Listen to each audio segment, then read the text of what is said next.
একজন দিদি আমাকে কচুর শাক খেতে কচু দিয়েছিল, কালো কচু। দেখো কচুগুলি খুবই সুন্দর আর তাজা ছিল। তো আমি এক এক করে এখন কচুগুলো কেটে নিব। আর কচু কাটার আগে আমি হাতে মিঠা তেল বা সরিষার তেল লাগিয়ে নিয়েছি, কারণ যাতে হাতটা আমার না চুলকোয়। আর কালো কচু কাটলে হাতে কালো দাগ হয়ে যায়, আর দাগটা যাতে না হয় তার জন্য এভাবে করে কচু কাটলে আমাদের হাতে দাগ হয় না। তো কচু কেটে নিয়ে আমি সুন্দরভাবে জল দিয়ে ধুয়ে পরিষ্কার করে নিলাম।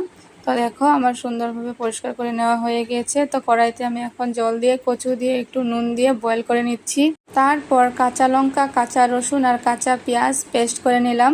তো কড়াইতে সরিষার তেল দিয়েছি, একটু হলুদ দিয়ে আমি এখন শুকনা মাছের যে মাথাটা ছিল, নোনা ইলিশের মাথাটা, আমি এইভাবে ফ্রাই করে নিলাম। লগে একটু মাছও ছিল, ওইটাও অ্যাড করেছি। তো এইভাবে অল্প সময় ভেজে তারপর এখানে রসুনের পেস্টটাও দিয়ে দিলাম। তারপর পেঁয়াজ কুচি দিয়ে এভাবে লো ফ্লেমে ভেজে নিলাম মাছগুলো। মাছ ভেজে নেওয়া হয়ে গেছে।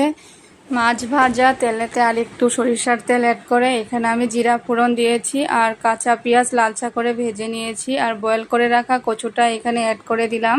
পরিমাণ মতো নুন, হলুদের গুঁড়ো দিয়ে আমি এইভাবে কচুগুলো থেতো করছিলাম, যাতে কচুগুলো সুন্দরভাবে মিক্স হয়ে যায়, কারণ মিক্স হলে এই কচু শাকটা খেতে ভালো লাগে। তারপর এখানে আমি জিরার গুঁড়ো, ধনের গুঁড়ো দিয়ে সুন্দরভাবে মিক্স করছিলাম। আর যে পেস্ট করে রাখা মশলাটাও আমি এখানে অ্যাড করে দিয়েছিলাম। জিরা, কাঁচা লঙ্কা, আদা, পেঁয়াজ, এই পেস্টটা একসঙ্গে দিয়ে খুব সুন্দর করে মিক্স করছিলাম লো ফ্লেমে, যাতে লেগে না যায়। লেগে গেলে এটা একদম টেস্ট লাগবে না, গন্ধ করবে খেতে।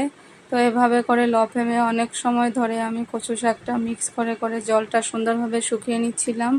আর এভাবে করতে করতে কচুটা মিক্স হয়ে গেল। তারপরে ভেজে রাখা নোনা ইলিশের মাথাটা এখানে দিয়ে দিলাম।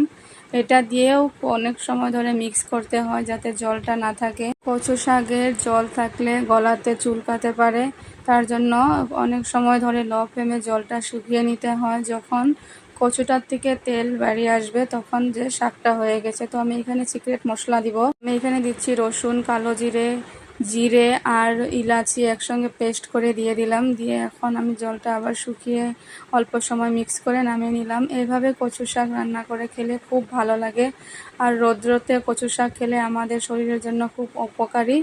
আর কালো কচু তো আমাদের শরীরে আয়রন হয় বা আমাদের রক্ত পরিষ্কার করে। এভাবে কচু শাক রান্না করে খাবেন, খুব ভালো লাগে। টাটা।